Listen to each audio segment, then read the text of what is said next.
Hello, जय हिंद। मैं परमेंद्र आप सबका स्वागत करता हूं लर्न विद परमेंद्र रावत में। आज से हम जीके और साइंस के 15-15 क्वेश्चन यानी 30 क्वेश्चन एक वीडियो में डिस्कस करेंगे। ये क्वेश्चन आपके एग्ज़ाम के पॉइंट ऑफ व्यू से काफ़ी इम्पोर्टेंट रहेंगे, इसलिए आपको वीडियो स्किप नहीं करना है। एक एक क्वेश्चन आपको ध्यान से देखना है, क्वेश्चंस का आंसर साथ साथ में देते रहिए। यदि आप 22 प्लस क्वेश्चन सही करते हैं, इसका मतलब आपकी तैयारी काफ़ी अच्छी चल रही है। यदि आप 22 से कम क्वेश्चन सही करते हैं, इसका मतलब आपको और मेहनत करने की आवश्यकता है। आपको नोटबुक और पेन साथ में रखनी है और जो क्वेश्चन आपको लगता है कि आपको नहीं आता है या उसमें आपको डाउट है, तो ऐसे क्वेश्चंस को आप नोट करते चलिए। चलिए शुरू करते हैं इस इंटरेस्टिंग सेशन को। पहला पार्ट है आपका जीके का और इसका पहला क्वेश्चन है, भारत का सबसे बड़ा शहर है। चलिए जल्दी से आंसर दीजिए। इसका सही उत्तर है ऑप्शन नंबर 2, मुंबई। भारत का सबसे बड़ा शहर कौन सा है? मुंबई।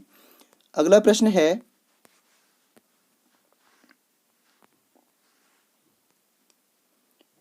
राजस्थान में निम्नलिखित में से कौन सा स्थान है जहां भारत ने अपने परमाणु परीक्षण किए थे? तो ये स्थान है आपका ऑप्शन नंबर 3, पोखरण। और ये परमाणु परीक्षण कब हुआ था? ये हुआ था आपका 18 मई 18 मई 1974 को। ठीक है, कब हुआ था? 18 मई 1974 को। अगला प्रश्न है, संस्कृत में महाभारत किसने लिखी थी?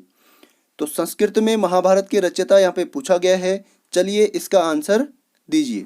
इसका आंसर है ऑप्शन नंबर 2, संत वेद व्यास। अगला प्रश्न है, जूडो और कराटे के खेल क्षेत्र का नाम क्या है? यानी जूडो और कराटे कहाँ पर खेला जाता है? तो ये खेला जाता है आपका मैट में, ऑप्शन नंबर 3। अगला प्रश्न है,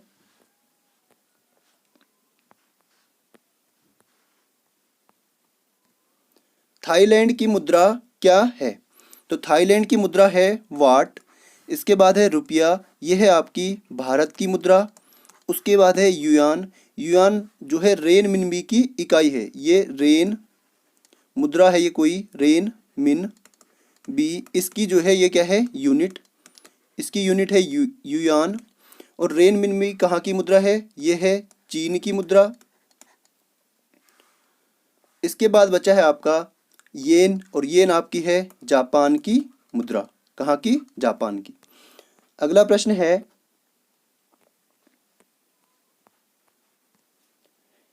जयपुर में हवा महल का निर्माण किसने करवाया था? तो ये निर्माण करवाया था ऑप्शन नंबर 1, सवाई प्रताप सिंह ने। अगला प्रश्न है,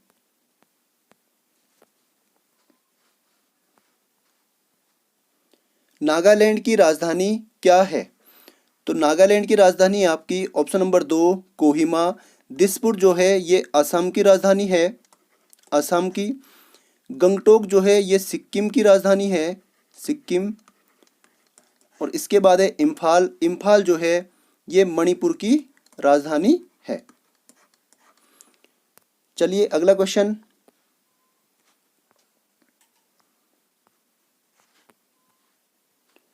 1965 में भारत पाक युद्ध के दौरान भारत के प्रधानमंत्री कौन थे?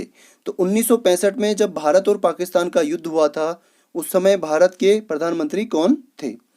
तो चलिए जल्दी से अपना आंसर कमेंट बॉक्स में दीजिए। इसका आंसर है ऑप्शन नंबर 3, लाल बहादुर शास्त्री। अगला प्रश्न है, इनमें से कौन सा भारतीय नागरिक का मौलिक अधिकार नहीं है? इनमें से कौन सा भारतीय नागरिकों का मौलिक अधिकार नहीं है? तो इनमें से जो है संपत्ति का जो अधिकार है वो मौलिक अधिकार अब नहीं रहा। ठीक है, ये पहले मौलिक अधिकार में था, अब इसको मौलिक अधिकारों की सूची से हटा दिया गया है और इसको अब कानूनी अधिकारों में सम्मिलित किया गया है। ठीक है, अगला प्रश्न है, भारत के उपराष्ट्रपति का चुनाव एक निर्वाचक मंडल द्वारा किया जाता है जिसमें कौन कौन शामिल हैं? तो इसमें शामिल होते हैं आपके ऑप्शन नंबर 2 संसद के दोनों सदनों के सदस्य। ठीक है, अगला प्रश्न है doctor APJ Abdul Kalam missile complex में स्थित है। तो ये कॉम्प्लेक्स कहाँ पर स्थित है? तो यह है आपका ऑप्शन नंबर ए हैदराबाद में। अगला प्रश्न है वंदे मातरम गीत किसने लिखा है? तो ये लिखा है आपका ऑप्शन नंबर 2 बंकिम चंद्र चटर्जी ने। अगला प्रश्न है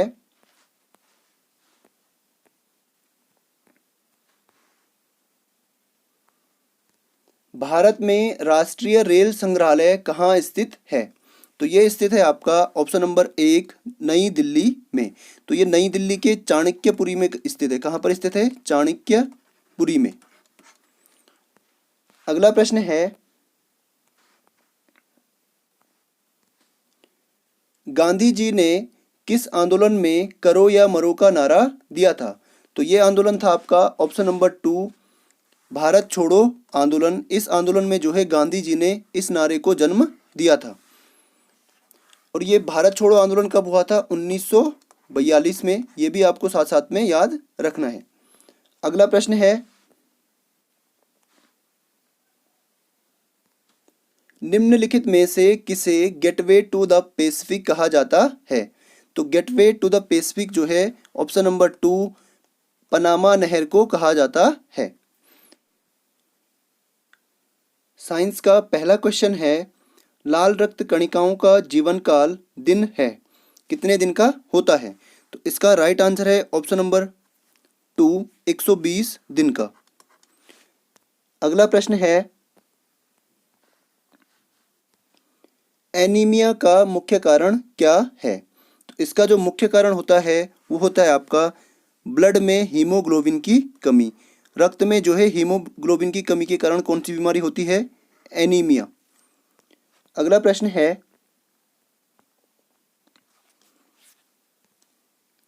निम्नलिखित में से किस जलीय जंतु में गलफड़े नहीं होते हैं? चलिए जल्दी से आंसर दीजिए। इसका राइट आंसर है ऑप्शन नंबर 4 व्हेल। व्हेल में जो है गलफड़े नहीं होते हैं। इसमें क्या होते हैं? फेफड़े। व्हेल में क्या होते हैं? फेफड़े। अगला प्रश्न है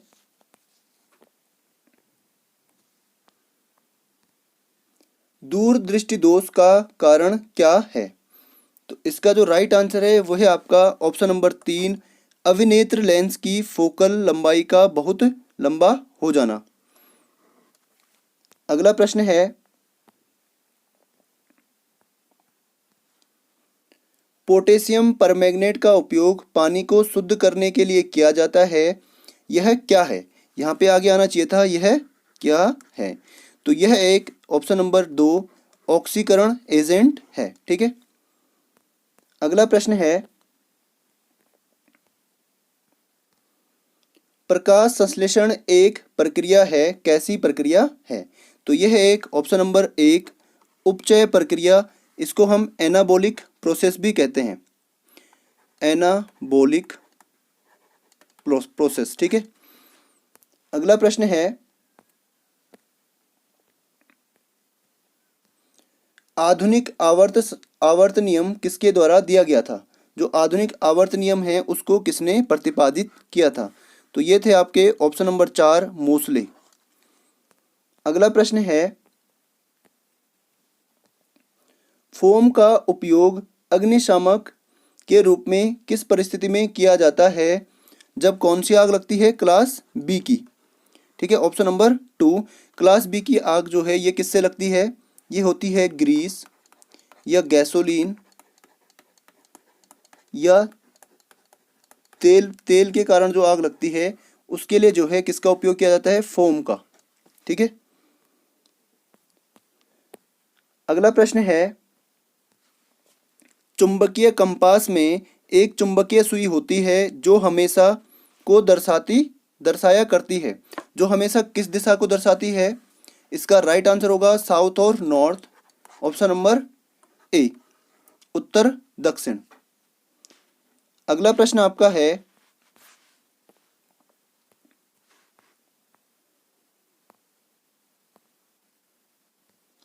समतल दर्पण बनाता है, यह कैसा प्रतिबिंब बनाता है? ये बनाता है आपका ऑप्शन नंबर 4, वस्तु का सीधा प्रतिबिंब बनाता है। अगला प्रश्न है, इनमें से कौन सी एक निष्क्रिय गैस नहीं है? इनमें से जो है ऑप्शन नंबर 2, फ्लोरीन जो है एक सक्रिय गैस है, ठीक है, ये निष्क्रिय गैस नहीं है। अगला प्रश्न है,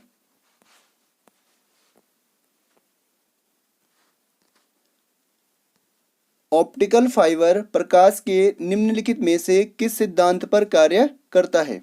तो ये काम करता है प्रकाश के पूर्ण आंतरिक परावर्तन पर, ऑप्शन नंबर 4। अगला प्रश्न है,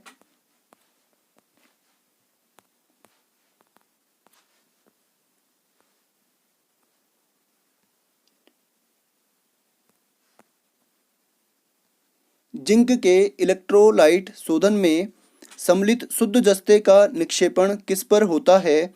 तो इसका निक्षेपण होता है ऑप्शन नंबर 1, बिजली के ऋणात्मक छोर पर, ठीक है। जस्ते का निक्षेपण किस पर होता है? बिजली के ऋणात्मक छोर पर। अगला प्रश्न है, बादलों की ऊंचाई, दिशा और वेग को मापने के लिए किस उपकरण का प्रयोग किया जाता है?